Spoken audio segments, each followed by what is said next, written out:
આ વરસાદના સાંટા તો નીલમ થોડા આવે છે ને આ દાળ આપણે પલારી છે ને આને થોડું ધ્યાન રાખવું પડશે અને આ બધા કપડાં જે તે હોય ને બધું અંદર મૂકી દેવાય વરસાદનું. તો જો બહાર દાળ તપવી છે પણ પાછો વરસાદ અંધારી ગયો આટલા નહીં તપવા દો.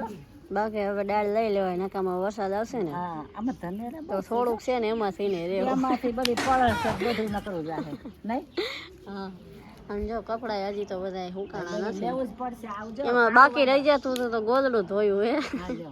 એ એટલે એ બા ઈ તો હવે હુકાવાનું ભૂલી જાવ ને ઈ તો હવે ન લેવાય ભાઈ પણ કપડા લઈ લેવાય ગોદડું તો મન હુકાય. હા તો વરસાદની તો તૈયારી થઈ જ ગયેલી છે જો થોડોક પગી ગયો આવે એની રાહ હે એટલે તમારે સીધું ડાય લઈ દોડવાનું સીધું લઈ જ લેવું સંદા. બપોરે આરામમાં આવ્યા હે ને તા રોજ વરસાદ હેરાન કરે હે માન હોવાની તૈયારી કરે તા વરસાદ આવે હા કેમ કે અહીંયા ઝાડવે આમ વાતાવરણ ઠંડુ રહે ને તો મજા આવે.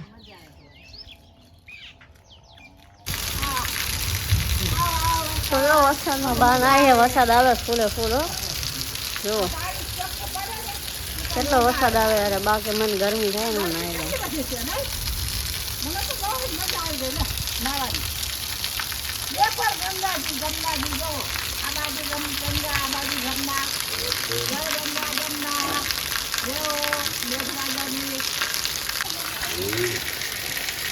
બનાવવા બેસી ગયા બા બનાવશે કારેલાનું શાક બે શાક બનાવવાના છે સેવ ટમેટા અને કારેલા કેમ કે કારેલા થોડા છે ને એટલે ડબલ શાક.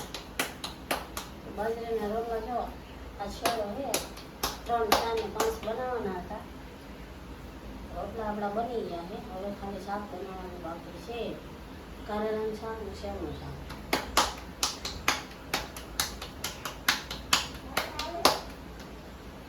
રોટલા બહુ ભાવે વરસાદ હોય ને એટલે અત્યારે બાજરીનો રોટલો તો બહુ જ મજા આવે ખાવાની.